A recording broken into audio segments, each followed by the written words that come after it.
sending you a warm autumn welcome to the Breaking Script podcast with Lala and Nini. This is where we explore the glimmer-filled world of Hallmark movies and the occasional Asian drama. Our cinematic self-care sessions bring us even more joy this fall because we get to do this together with you. So let's get this therapeutic adventure started. Welcome back to the Breaking Script podcast with Lala and Nini. I'm Lala. And I'm Nini. And we want to say a warm welcome. Can you believe it? We have listeners, or maybe a listener, in Iceland. In Iceland. That was the glimmer for my month. And Aussie. Oi, oi, oi. So welcome, new listeners. It's so exciting. And we actually had some responses. Thank you so much to those of you that gave us some responses. If you scroll down in Spotify, someone pointed out to me, if you cannot find the questions or the polls in the show notes, you have to scroll all the way down in each episode. If you can't find it, you have to update your app. That's what was happening. So thanks to listeners that reached out to let me know, which are just my friends. But okay, we had a response about the dessert salads. Oh my gosh. I know. Okay, listen. This is from our small town expert that I mentioned, my dear friend, who has zero Canadian connection. Their family has a strawberry pretzel salad, and she even linked us a recipe. I have heard of a strawberry pretzel salad. And my question is, do they eat it at dinner time or dessert?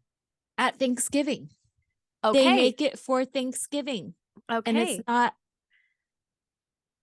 Yeah. I mean, okay, now listen. The recipe link says strawberry pretzel dessert, but I'm pretty sure she serves it at dinner. Actually, Felicia, you didn't confirm that. I need to go back and clarify if they serve it as dessert or not. But we need to know. Another recipe someone sent was Ina Garden's cranberry sauce. Ooh. Do you like Ina Garden? I'm do. Saying it right? Yeah. Okay. Does she not have like the most calming presence? Vibe? Yes. I know. Totally. So that's another thing that I'll watch and along with I haven't watched her in a really long time, but do you know who I watch now that has that like calming presence vibe? Who? Well, it started during COVID, and she actually went viral during COVID. Have you ever followed Tabitha Brown? Yes. It was her carrot bacon that went viral. And for some reason, I was like mesmerized. It's like the most random, simple blueberry pancake recipe. But I was like, why is this so calming? And I've been a fan ever since. I love her. Doesn't she always say like, mind your business or something like that? Yeah, she's like, I love how she ends every video with like, have the most amazing day. But even if you can't, don't you dare go messing up anybody else's. Love Tabitha Brown. Anyway, so exciting. All the feels. Countdown to Christmas for Hallmark and Great American Family is officially upon us. It has been for a week now by the time you're listening to this episode. So all the Christmas feels. Where are you at with that, Lala? Oh, I am full swing into Christmas. I'm not a huge Halloween person. Me neither. But I actually yesterday just did like a big Christmas decor outdoor haul. Whoa. We've never done a lot outside, and we have enough stuff for inside. And I thought I'd get ahead of the crowd. Everyone's still interested in buying Halloween stuff. So I have the best pick of, all the Christmas stuff right now. Nothing's really on sale yet. That's the only negative about being ahead of the game. Sure. But yeah, my husband's away right now, and he's gonna come home to a trunk full of wreaths and garlands. He'll be so overjoyed. But I cannot wait. I'm like counting down the day to put up my tree.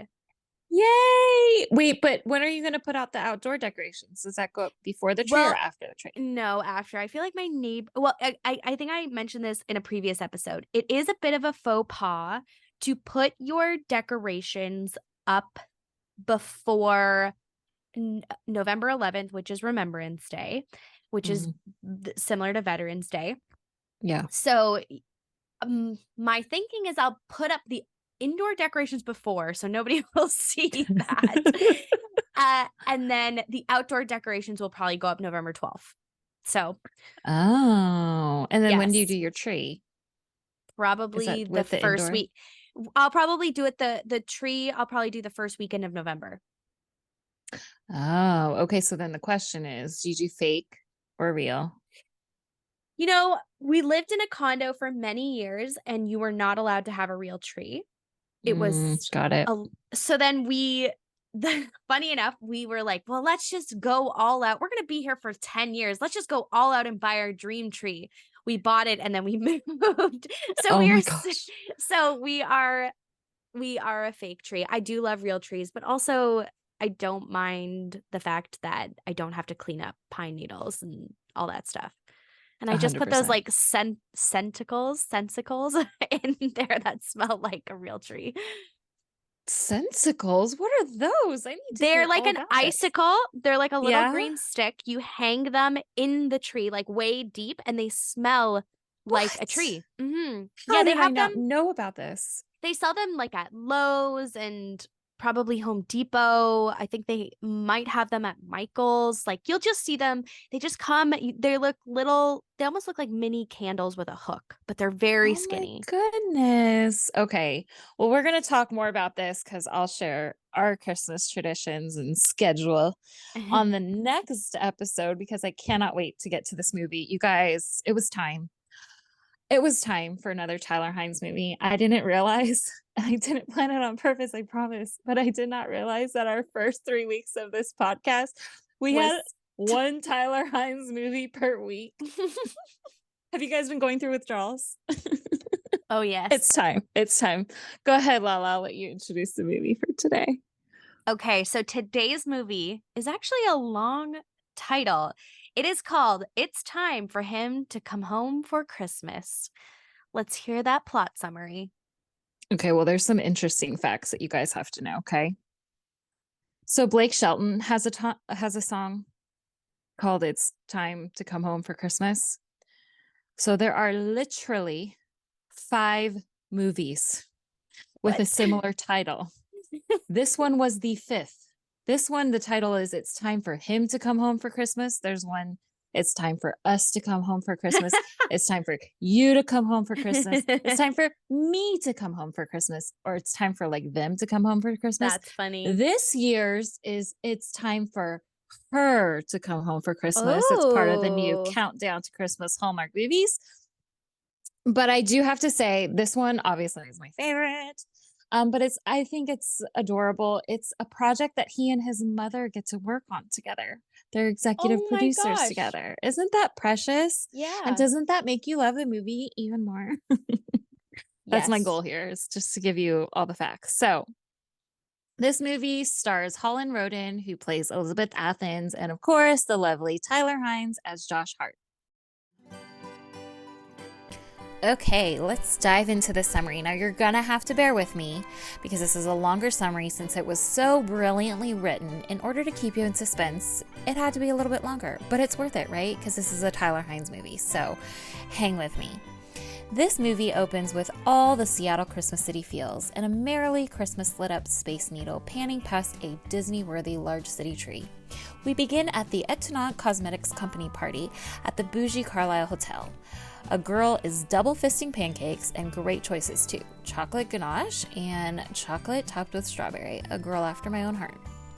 She's introduced as Elizabeth to Tom Barres, the new COO, by her mother, who we learned owns the cosmetic company. Tom asks Elizabeth if she's going to be joining her mother at the company, but mother says no. Elizabeth is a USC grad student in their journalism program. She just wrote a story about predatory loans. Elizabeth's a journalist because she wants to give a voice to the voiceless. The conversation is interrupted by someone saying that there's a message for Elizabeth at the front desk, but when she gets to the front desk, there is no message. Just a friend named Josh who says he's coming to rescue her from the stuffy Christmas party of old men in suits discussing investment portfolios and golf games. They rush off to join the swapping Santa at his family's Christmas party. He promises to get her back before the stuffy company Christmas party is over. They won't even know she's gone. Josh's mom has been asking about Elizabeth, and there's promise of Elizabeth's favorite gingerbread cookies with frosting bow ties that Josh made for her at his family's Christmas party. Josh and Elizabeth have good news to share that everyone is congratulating them on. They got an offer to work for the New York Times together. An actual chance to make a difference now. Not only that, but Josh has another surprise in the kitchen for Elizabeth. It's their best friend, Andy, from college. Andy gives Elizabeth a light-up Christmas necklace. The three best friends share a group hug before heading outside to a cozy scene of the three of them on the porch with lightly falling snow. They're lounging on wicker chairs wrapped in blankets outside the house. They stand up together to wish upon a shooting star. Josh looks over at Elizabeth while she's still wishing with her eyes closed. Elizabeth shared that all she wishes for is another Christmas with her two best friends, and this magical moment is captured by a nostalgic selfie that we will revisit a few times throughout this film. 3 years later, Elizabeth is back working as an executive assistant, not a journalist, and at her mom's cosmetics company. As her mom is badgering her about Elizabeth's non-existent dating life and that she needs to have a date to the company Christmas party, Elizabeth receives a voicemail message. She listens to the message that's from a guy that starts with, "Hey Madeline, I've been thinking about us a lot. I miss you. I even stopped at Sweet Eats where they have those chocolate turtles you liked. Blah, blah, blah. I've made a lot of mistakes. You're probably busy with the holidays, but if there's any chance you feel the same, I'll be at our spot Christmas Eve at 9 p.m. There are a lot of important details in that message that you will want to remember." Elizabeth calls the number back only to reach the front desk of the Gilchrist Hotel. It could be from any one of their thousands of guests because the number routes through the front desk. Cut to another scene where we see a random man holding a snow globe. My son thought this man was Josh when he's older, but alas, it is not. He is also looking longingly at a picture of himself and a woman when they were clearly a couple. Cut back to Elizabeth at work, looking at her calendar that is marked Andrew's memorial with a Christmas light necklace hanging over it that Andy gave her 3 years ago at Josh's family's Christmas party. Andy's memorial. Elizabeth tells her mom she is determined to find the Madeline the voicemail message is for before Christmas Eve when the man is planning to meet her. She keeps picturing a pitiful man waiting for his love in the snow on Christmas Eve, thinking he stood up, and it's Elizabeth's fault because she didn't find the woman this message belongs to. She transcribes the entire voicemail message and takes it to the Gilchrist Hotel. She begs the front desk clerk, saying, "Have you ever had a regret so big you wish you had a second chance to make it right?" Apparently Elizabeth does, but the clerk refuses to help. She turns around in defeat, only to see Josh. They're both shocked to see one another. They clearly haven't seen each other or communicated in years. She's shocked to see that he's back in hotel. It's an awkward exchange. He's just checking into the hotel. She goes to leave, but then turns around, pushes past Josh, and hands a message to the clerk again and pleads with him, "Please, do the right thing." After she leaves, the clerk immediately tosses the note in the trash. Josh retrieves it and goes after Elizabeth, stopping her right as she's getting into a cab. Josh is surprised Elizabeth is giving up. He says nothing has ever stopped her before, and she says, "People change. You would have known that if you would have stuck around." Ouch. At Josh's mom's cozily decorated Christmassy house that was the setting of the same Christmas party 3 years ago, we find out she has a full house of family visiting that year, and Josh is being considerate by staying at the hotel. Inside the deck the halls out house, he sees the picture of his best friends they took on the porch 3 years ago. The three of them look so happy together. His mom asked if she knows he's home for Christmas, and he doesn't answer. He knows who she's referring to. Then cut to Elizabeth listening to the voicemail message yet again and again and again, and the music box song in the background of the voicemail is much louder this time. She looks up Sweet Eats on the Hallmark version of Google, which is called Freely, and a reminder pops up on her phone that today is the 21st, and it's Andrew's memorial. She goes to light a candle at a church for him. As she does, there's a flashback of their conversation at that Christmas party 3 years ago. We see Elizabeth saying she wants to talk to Andy about something important, about their future. She says about us, and we are led to believe that she's still holding a candle for him, for his heart. In the current day church, she hangs up the light-up Christmas necklace on Andy's memorial picture. In current day, Josh is playing with his new nephew at his mom's house. We learn he's been living in Michigan and recently put an offer on a house there to put his roots down in Michigan instead of Seattle, much to his mother's chagrin. He's talking to his sister Charlotte about how he bumped into Elizabeth at the hotel and she brushed him off. Then there's another flashback to that same family Christmas party where Charlotte is advising Josh to take Elizabeth out on a first date to the ballet he just got tickets for from the family Santa swap. He says Elizabeth is his best friend, but not a date, and his sister still encourages him to try. Cut back to current day at the Sweet Eats confectionery store, Elizabeth is asking the clerk if she remembers the guy who purchased chocolate turtles. Of course, she can't give Elizabeth the receipts, but Elizabeth herself sees a sign for a raffle where the winner gets 6 boxes of the most famous truffles. They just have to put their name and number. She takes pictures of all those names and numbers and buys a box of chocolate Christmas turtles that are mentioned in the voicemail that are Madeline's favorites. Josh happens to go to the same cafe where Elizabeth is already sitting with her Sweet Eats bag and several pages of phone numbers she's calling through. They banter awkwardly a bit back and forth, and Josh ends up sitting down to help her call through the rest of the 63 numbers she has left. Cut to a scene of the older guy we don't have an identity for yet, but we find out his name is Carter and he goes to meet his friend Pete. It was unannounced and a last-minute decision to visit. It seems like Carter disappeared for years and friends have been concerned about him. He's just in Seattle through Christmas and he's hoping to see Madeline. He's made a lot of mistakes and the biggest one was letting her go. Pete warns that Madeline has probably moved on. Cut back to the cafe scene with Elizabeth and Josh. They make small talk between phone calls. Josh is only home to visit, and he has a job with a publishing company in Michigan. Josh says he's surprised that Elizabeth is working for her mother and that the New York Times rescinded their offer. She says they didn't. She just wanted to stay with family after Andy's death. Unlike Josh, we flash back to that fateful Christmas party 3 years ago, seeing events from Josh's perspective this time. He overhears Elizabeth telling Andy she's tired of just being friends and wants more. Josh is clearly crushed as he was about to ask Elizabeth to the ballet. Back in current day, Elizabeth admits that she tried calling Josh after he disappeared the night of the Christmas party. Josh says, "I know I shouldn't have ignored your calls. I just thought it would be easier to leave the city." Elizabeth begins to share that she feels Andy's death was her fault, but then she takes another call. We see a flashback of the same Christmas party where Josh is putting down the ballet tickets in disappointment. His heart is clearly crushed and he tells his sister Charlotte that he's going out for some air. In current day, he looks longingly up at Elizabeth as he reminisces. They finish up the calls with no leads to show for it. Elizabeth said it wasn't even the sadness in the man's voice in the voicemail that got her. It was the hope in his voice that is keeping her so persistent to find Madeline for this guy. Josh asks to listen to the message again and points out the music in the background. He says he knows someone that can help them figure out what the song is. Josh takes Elizabeth to his mom's house. They're making her favorite gingerbread men with the frosted bow ties. His sister Charlotte identifies the song as a music box song. His mom suggests asking Slide Cunningham at the record store for help to identify the song. They take a gingerbread cookie decorating break because for every 5 cookies she decorates, Elizabeth gets to eat one. They make small talk and cute banter about Christmas shopping and make fun of each other's cookie decorating skills in a flirty way. Cut to a woman who is probably Madeline, but it made my poor teenage son confused why they pick actors who could be the older version of Josh and Elizabeth, but they are not. Madeline is looking at the caramel turtles with a date, but the date is not the man Carter that we've been following. Josh and Elizabeth find Slide Cunningham at the music store. He says, "Do you know how many times I can name the song from a bridge?" "Every time." So they play the message and a song for him. He looks off into the distance and laughs and says, "I got nothing."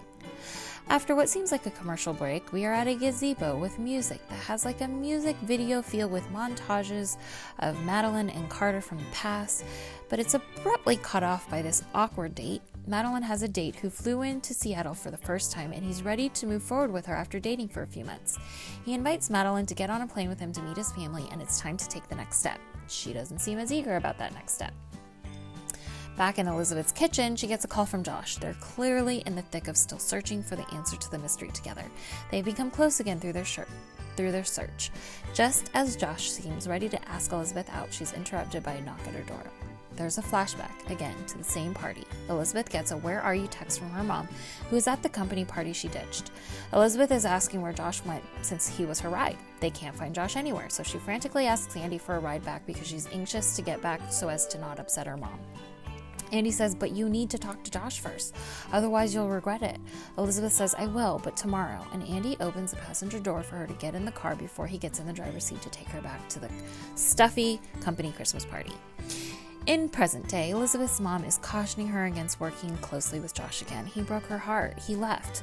He offers Elizabeth a promotion to CEO because Tom Bress just gave his notice. So Elizabeth gets the job, going from executive assistant to COO, and mom wants to make the announcement at the Christmas party. Elizabeth says she'll think about it. We see a beautiful Seattle sunrise. Elizabeth gets a call from Slide Cunningham saying he found the song. She rushes to the record store. Slide says a friend of his came in for an impromptu jam session. We find out that his friend is country music sensation Tenille Townes singing the 12 Days of Christmas. Tenille and Elizabeth discuss the dilemma of Elizabeth running around looking for a stranger. Slide comes back saying the song is from the Blue Notes Christmas album in 1986 of the original song, Time for Me to Come Home. Elizabeth calls Josh to let him know the song and that the music is actually from a snow globe. There's a store that has a new one every year. Josh's mom got the one last year, and this year's plays the song that they've been looking for. Josh goes to meet Elizabeth at the store where they make these snow globes annually. They find the snow globe and walk outside the department store satisfyingly into a Christmas wonderland as they reminisce about old times being on old goose chases together in their journalism program. Josh always thought that Elizabeth blamed Josh for the accident. She blames herself. Elizabeth asks him, "Where did you go that night?" He's about to say something regarding the past, but he's distracted by a shopping bag passing by from Halliday's Christmas market. What if the guy on the voicemail meant Halliday's Christmas market instead of holiday? So Josh and Lizzie set off to Halliday's Christmas market. They play a game of ring around the wreath around a Christmas pole. If Elizabeth wins, she gets hot chocolate. If Josh wins, she goes with him to his family's Christmas party. She misses on purpose. They go around to all the booths asking if anyone knows a Madeline. They find a booth that has a Madeline who works there but is off until tomorrow. No matter, Josh and Elizabeth are so excited they run into Josh's mom and sister at the market and ask if Josh told her about his new house. Elizabeth is disappointed to hear that the house is located in Michigan. The family is there to get baby's first photo with Santa. They ask Elizabeth to get in their family photo. Meanwhile, Carter reconnects with his friend Pete, sharing he is ashamed of letting Madeline go years ago, but he's been seeing a counselor and he's doing the work. He's determined to see her even though Pete warns again that she's likely to have moved on. In another scene, Madeline questions a friend about whether fate is sending her signs. She tells her friend that she can't stop thinking about the past. At Josh's family current day Christmas party, everyone discusses the voicemail mystery. On the porch, Josh and Elizabeth fondly remember their late friend Andy. Elizabeth gets emotional about the one night that altered her path forever. Josh offers to take Elizabeth home, but she declines and gets a cab instead. His sister Charlotte encourages Josh to seize the second chance with Elizabeth. The next day, Josh and Elizabeth go back to the holiday market to find Madeline. They're talking about Madeline's relationship, but it seems like Josh is referring to their relationship. He says he hasn't been honest with Elizabeth. He admits he heard Elizabeth and Andy talking back at that fateful Christmas party. He didn't mean to eavesdrop, but he tells her he heard all of it, and that's why he left, because he didn't know what to say and he needed time to think. He's clearly crushing her heart, but Elizabeth is distracted by the closed sign on the booth. Madeline just left. The coworker tries to catch her. They catch her. It's the wrong Madeline. Elizabeth looks so emotional, like it has to be you. This was our last lead. She's shocked with disappointment. It's Christmas Eve. That was our best shot. They're both sad. Josh says, "Sorry about earlier. I didn't want you to find out that way," that he had heard their conversation. He asks Elizabeth, "Do you still feel the same as you did 3 years ago?" And she says, "I do." And he says, "Well, you can't help who you love." And Josh looks hurt. So does Elizabeth. But he says, "I'm happy to have my friend back. I hope we stay in touch when I go back to Michigan." Elizabeth is teary and confused. He coldly says Michigan is feeling more like home. They awkwardly part ways with a sad hug. Meanwhile, Madeline's band plays a gig where she thinks she spots Carter, her long-lost love. She asks her friend if she believes in signs from the universe. Madeline's current boyfriend notices her distraction and suspects there's someone else on her mind. Josh is talking to his sister about how he needs to get over Elizabeth yet again, and he sees this sign that says Madeline Hahn and the Holidays. Josh sees a poster that Madeline's band is going to be opening for Tenille Townes' Christmas concert. He surprises Elizabeth at her mom's Christmas company party with this lead. Cut to Elizabeth at the Christmas company party with her mom. Mom says, "It was nice to have you beside me. I knew you needed a soft place to land at this company, but the last few days, I've seen a side of you I haven't seen in years." Mom says, "You have a message at the front desk." It's deja vu from 3 years ago. 3 years ago, Elizabeth goes to the front desk to find Josh standing in the lobby. He tells her Madeline is in a band with the Holidays. She's the opening act to the big Christmas concert Elizabeth was trying to get tickets for but couldn't. Josh has a cab waiting, but how are they going to get in? Thanks to Tenille Townes that Madeline met for a few minutes at Slide's record store, they sneak backstage to find Madeline. Madeline needs a minute after hearing Carter's emotional voicemail. They found the right Madeline. And in a revelation and crazy plot twist, it turns out that Madeline has a voicemail for Elizabeth. She plays this message from Carter Bishop, who was staying at the Gilchrist Hotel. Madeline asks Elizabeth how she knows Carter. Elizabeth starts to say, 3 years ago, I was in a car accident and we lost our best friend. Flashback to the car scene with Andy. There's a crash and we see ambulances and a back of Carter Bishop. He turns around as Elizabeth is trying to go talk to him and he's holding his head in turmoil as EMTs hold Elizabeth back.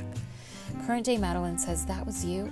That accident changed our lives. Carter never got over the guilt. He pushed everyone away. Elizabeth tells Josh, this whole time I was looking for him and Carter was looking for me. She doesn't want to meet Carter. Josh says, well, I don't think we ever left that night.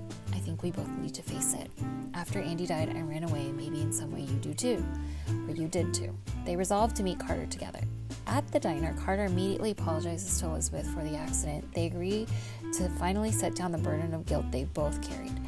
Then, dramatically, Madeline walks in. Josh and Elizabeth witness Carter and Madeline's sweet reunion and walk outside to look inside the diner from outside in the cold snow.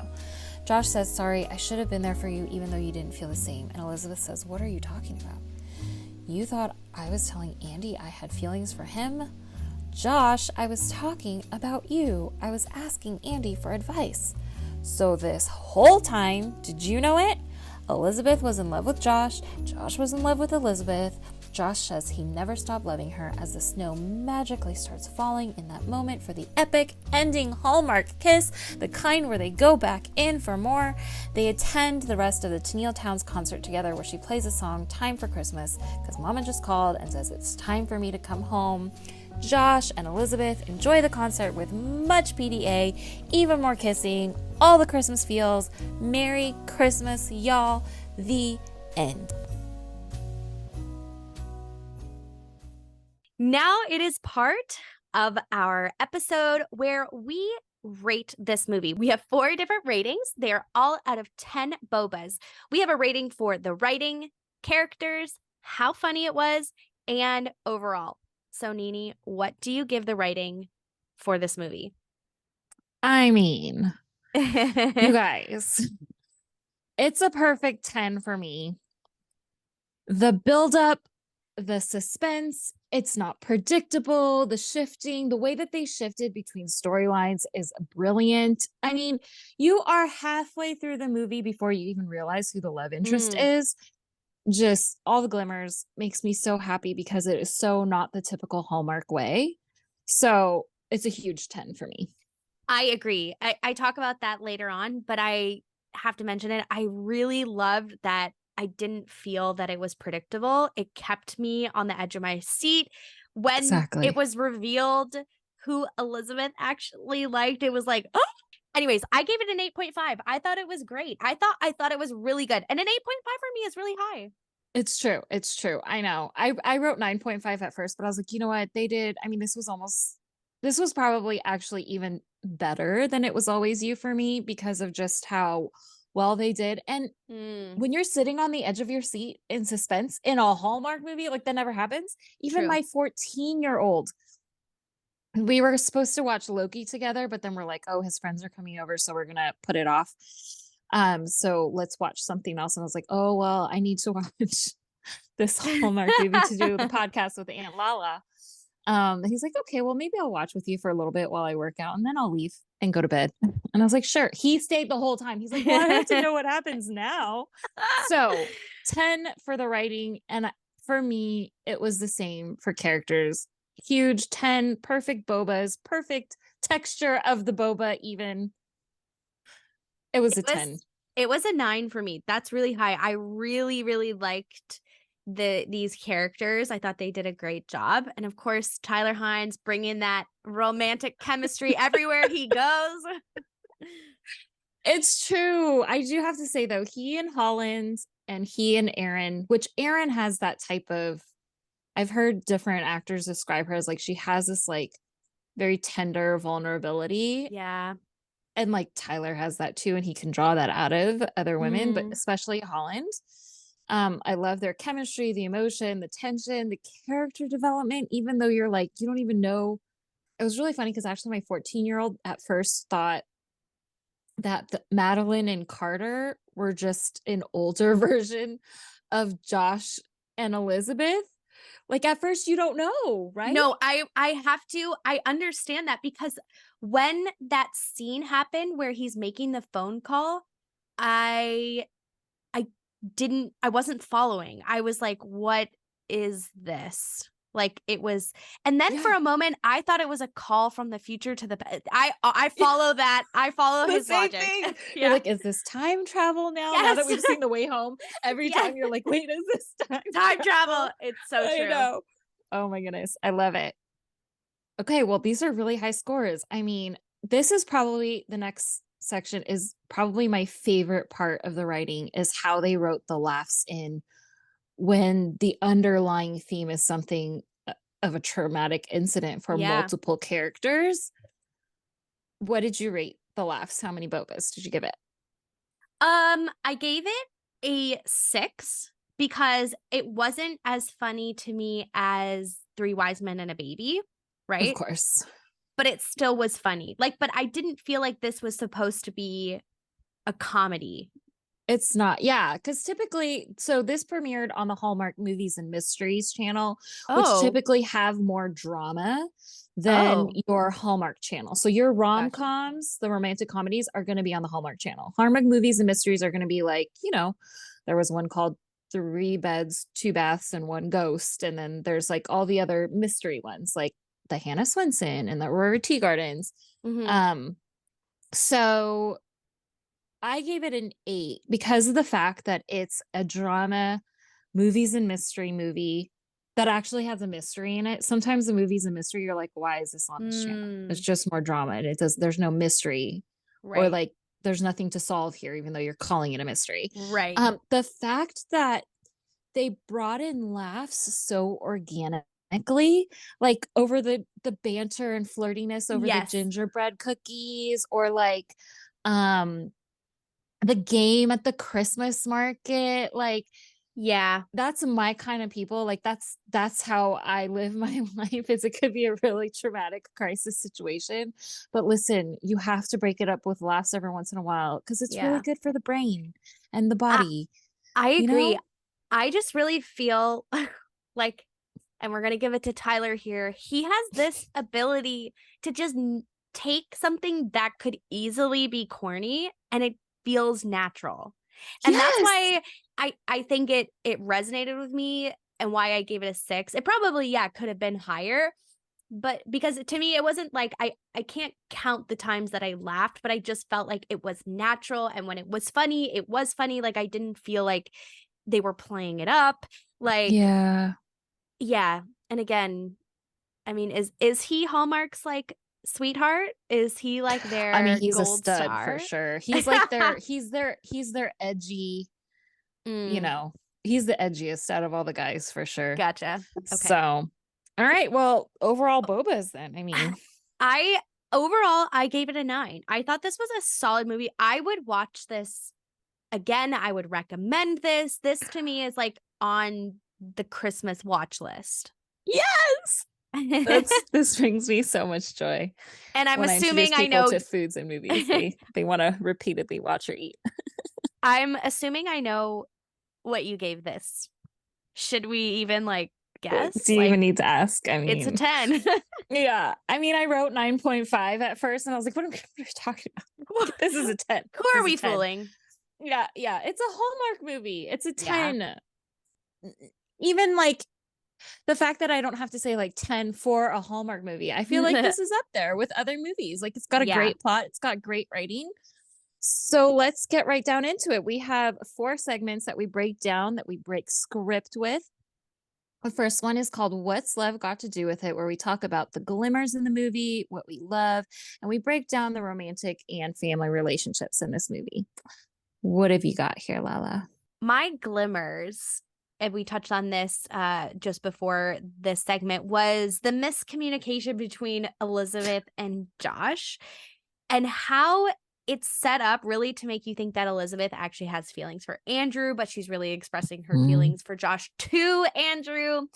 And then how the story ties Carter, the man who made the pleading phone call, into the story as the driver in the car, the other driver in the car Mm, accident. Like I did not even see that one coming. And nope. I feel like I'm a very good I'm a good foreshadower. Okay. Yes. I love to foreshadow. I love to, when I'm watching a movie with my husband, be like, this is what happens. You watch. And usually I'm right. I'm gonna toot my own horn there. Same. Um, but it just, this movie kept me on my toes. It really did. Yes. And I loved that.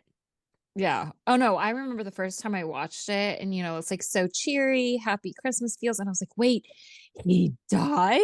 Like, because there's this joke with me where like I can predict what happens, but then I'll joke like, oh my gosh, did they die at the end?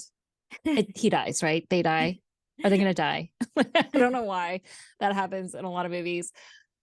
I really love how they portray like just different fun, healthy relationships here. Hmm. I love the trio friendship of like two guys and a girl that are best friends from their journalism years in college and that they're still in touch in their adult years and still like Mm-hmm.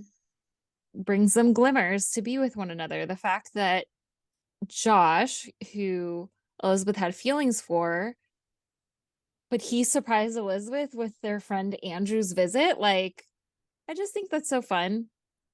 Um, and I also really love how Josh's family is like the family that Elizabeth had that gave her like a lot of core Christmas memories. Yeah.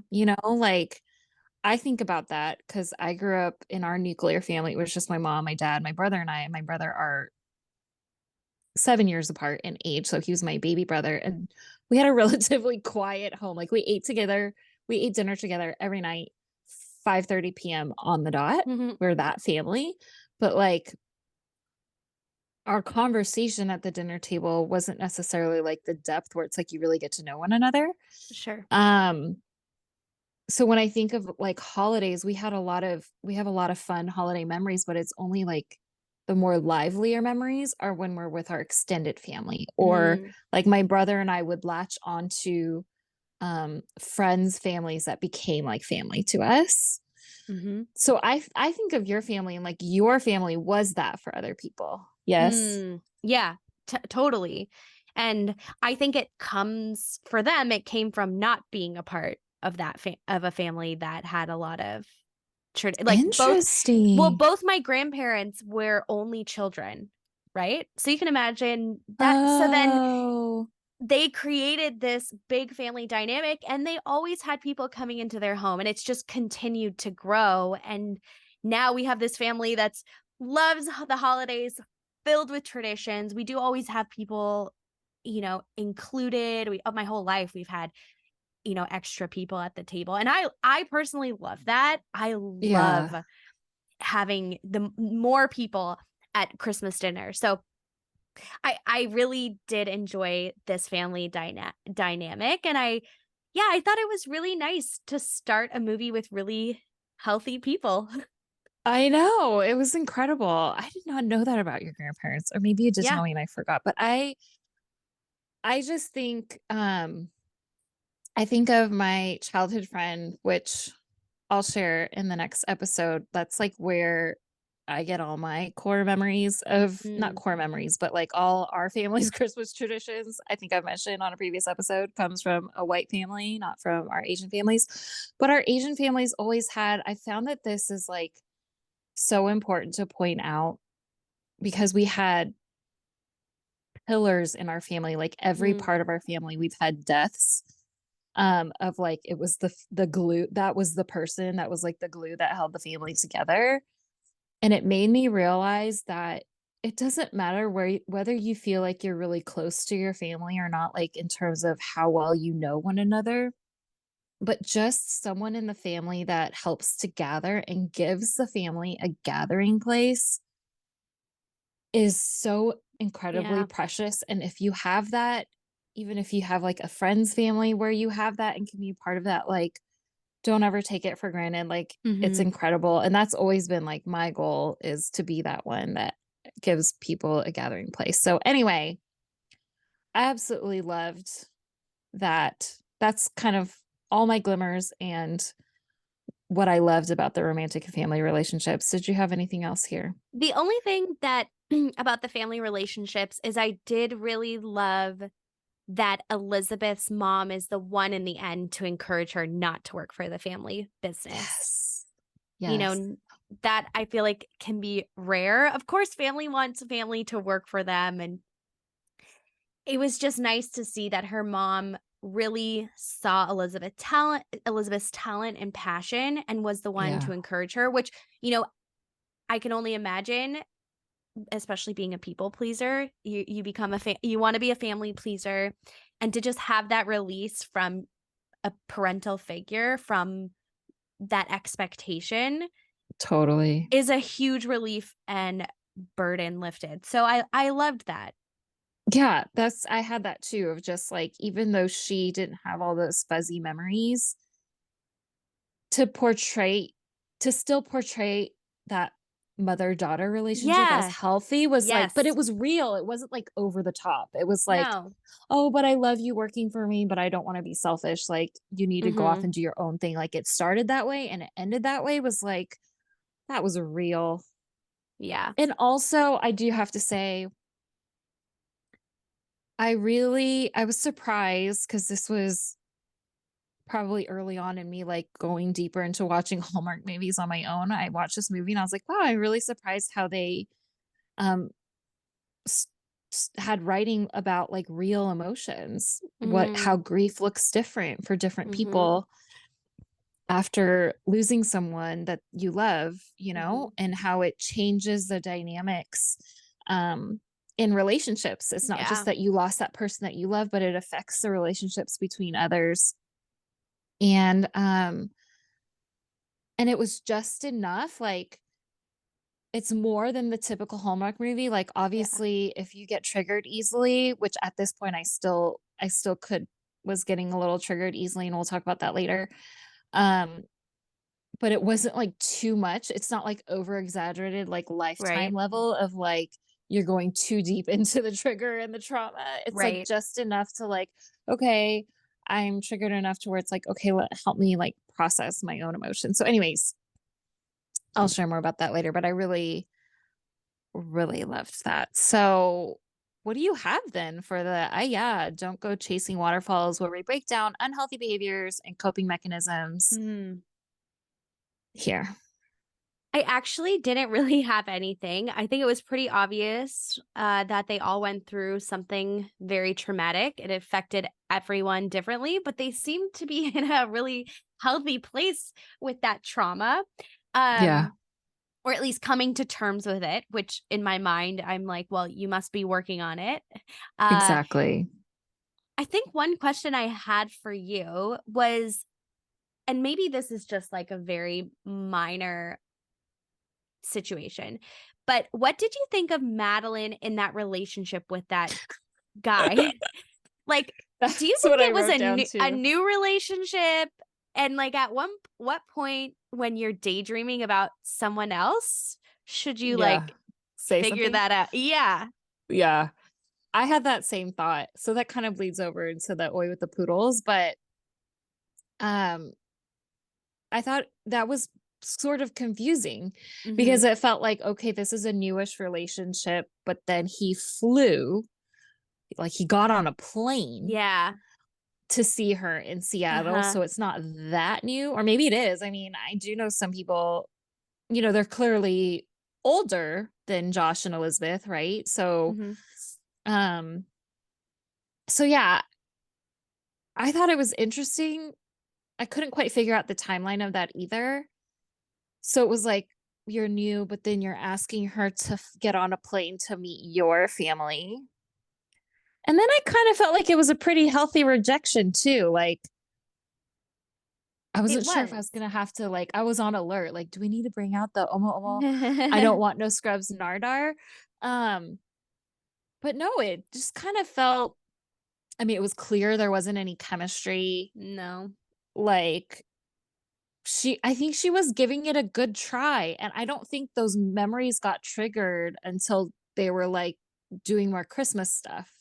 Like, Yeah. I don't think she was going there until different things were bringing up these memories for her. So Mm, okay. I had the same thing. I had the same thing here. And I do have to say, I just want to mention quickly before we move on, the guy who plays Carter, he's in like non-Hallmark movies as like a really serious villain. I can't remember what I've seen in him in, but I feel like he's like kidnapped people before in other movies.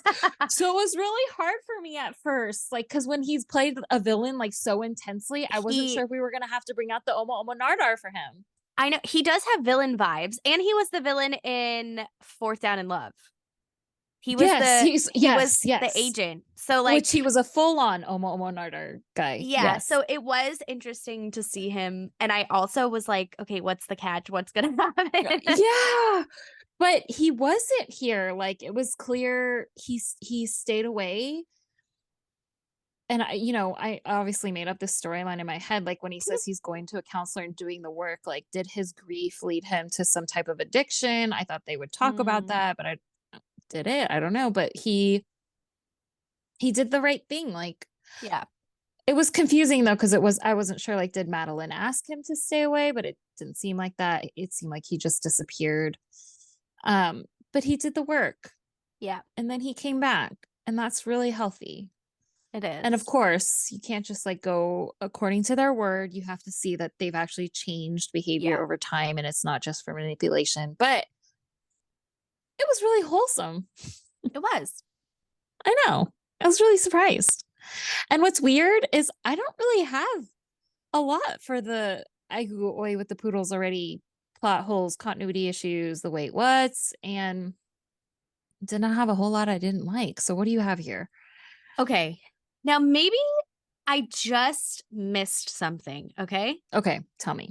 So this could just be a Lala thing and not the movie. But I don't understand the phone mix up. Like, Yeah, so same. Carter, who is trying to find Madeline, leaves a message on Elizabeth's phone. And then for Elizabeth, he leaves a message on Madeline's phone. Now, if this was the real world, okay? Whether it's like an ex-boyfriend of mine or a friend called me and left a message for someone else, like I would probably call them back and be like, "Hey, you left a message for someone else on my phone. Like Yeah. you have the numbers mixed up." Like why wouldn't Madeline call him back and say it was the She wrong doesn't have number? his number. So he called them both from, I think what happened. So this is what I made up in my head in order to make this make sense. Okay. But I think this is what happened is that he called them both from the hotel. So he had the numbers written on a piece of paper. Cause I think after Andy died, Oh, Carter fully disappeared. Like I don't think he has the same number anymore. So I don't think um, he you know what? has like a cell phone with Madeline's number in it.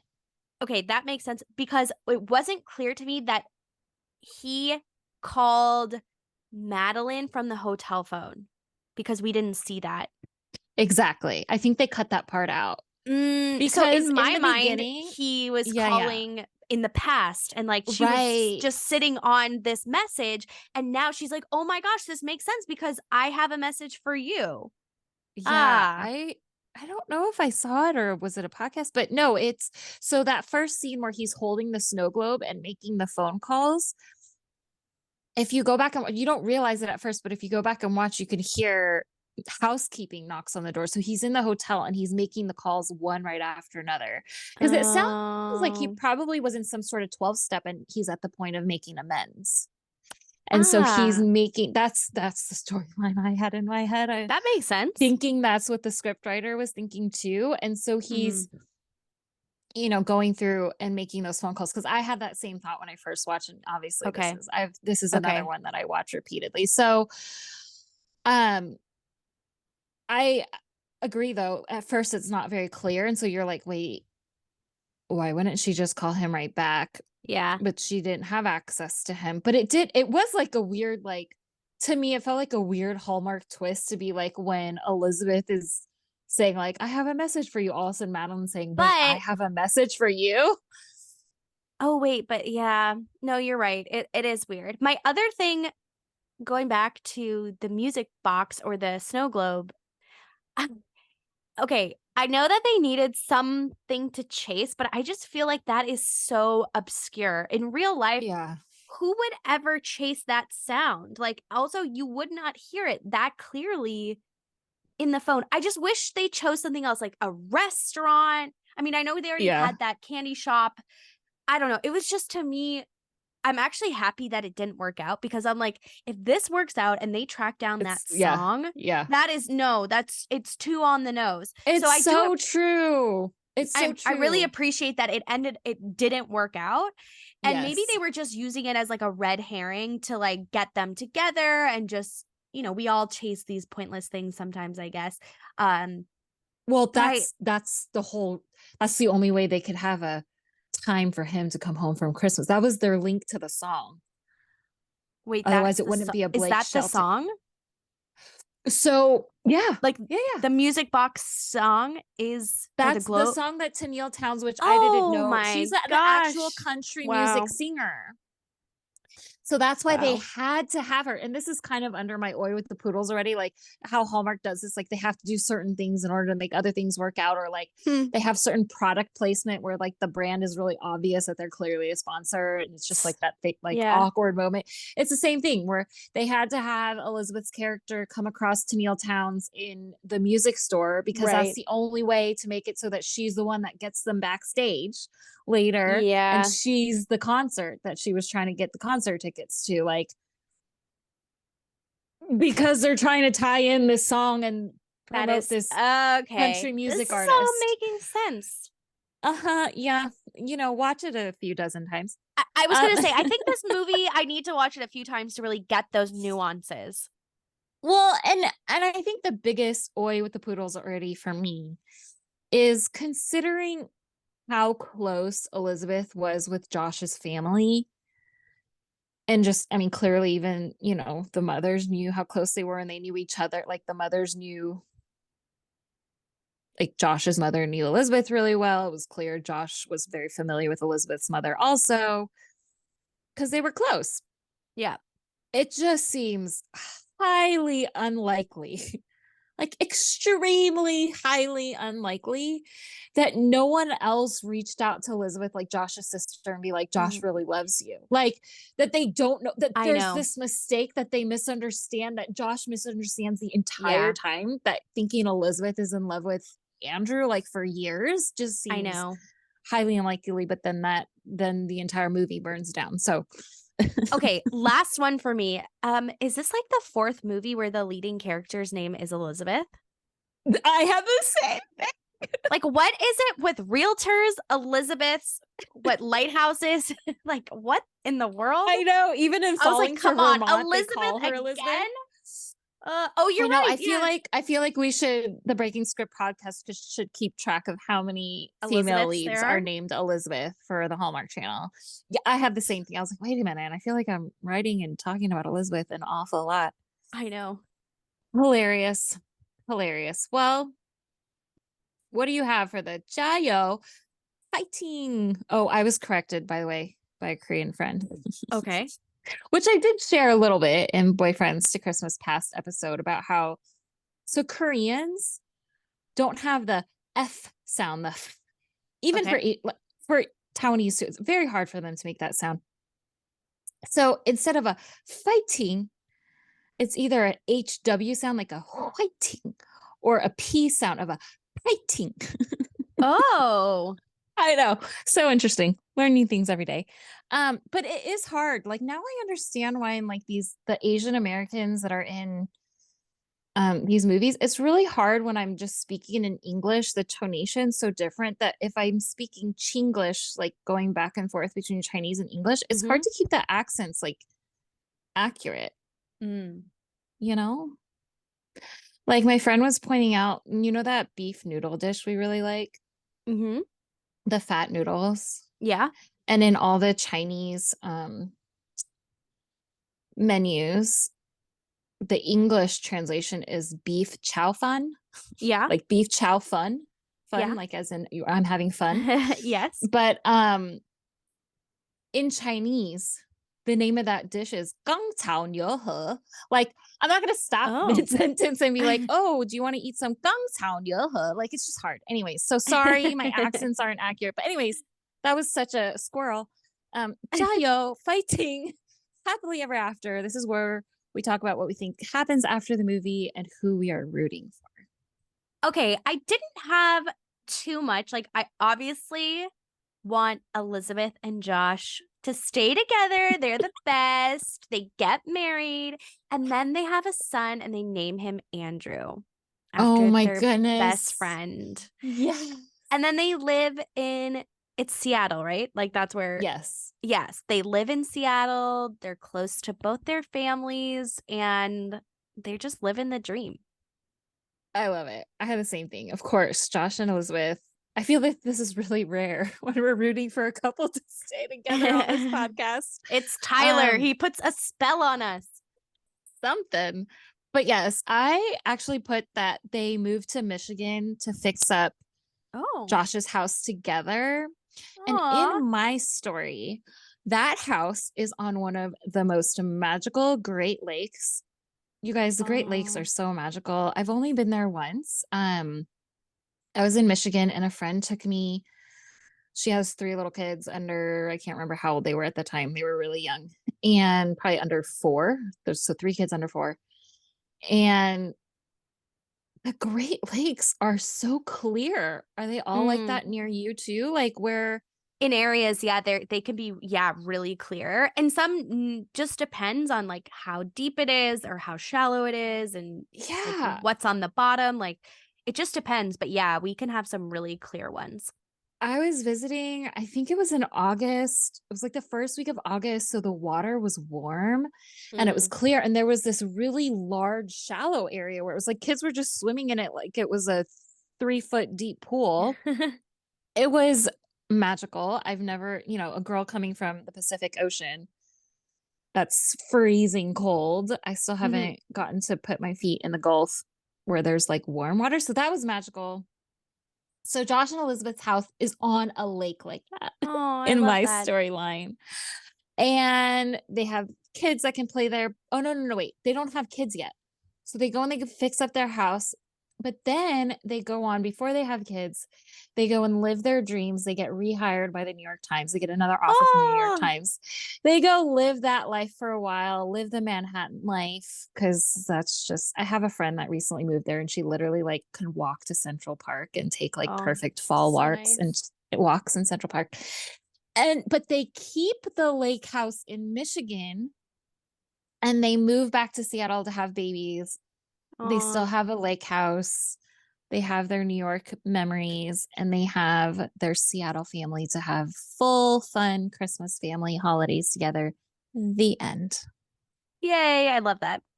All right. Do we have any final quotes or thoughts here? I don't actually, but except I just thought this was a great movie. I know. I really loved it. I have to be honest, and this keeps coming back, so I feel like I'm going to bring it up now. I feel like somebody needs to hear this today. So fun fact, Tyler actually reminds me of a really dear friend that I considered a brother. Unfortunately, he passed a couple years ago, but he has the same feel. Like if you go to Tyler's Instagram, a lot of times he's on a skateboard. And this friend, he was very like green and conscious. He was very artistic and Tyler's very artistic too. Like their Instagrams were really similar where it's like them riding on a skateboard. You just see their feet or like there'd be pictures of like a flower or a landscape. And it just heads up if you go down the road, like I did of watching all Tyler Hynes movies, Sweet Carolina does not look like it's going to be triggering. It's majorly triggering if you've had a recent death. So just a heads up on that one. Because that's the one that made me go to Tyler's Instagram because he reminded me of my friend and I was looking for my friend's Instagram. But this was a friend throughout this movie. When I was watching this movie, I just remembered this friend who was like a brother telling me it was in a season where we just had a lot of trauma. It was like crisis after crisis happening in our nuclear family as well as in our extended family. And it was like, you just keep getting knocked down even when you're down, and they're low blows, and you just feel like you can't catch your breath and you can't keep your head above the water. And I remember telling my friend, like, it was such a disappointment. We had just moved to a different state, and our family thought, like, oh, this is going to be our chance to heal. And my friend looks at me and he says, well, Nini, you have to stop bleeding before you can heal. So be patient with Wow. yourself. So if you're in a place where it's like the bleeding's still happening, and sometimes you're not the one that's in control of that, be patient with yourself. The bleeding has Mm, to stop before you can start to heal. So I think that's it for today. so good. Well, thank you so much for breaking script with us today. Check out our show notes for how and when to watch these movies, and be sure to follow us so you never miss an episode. Bye. Fighting.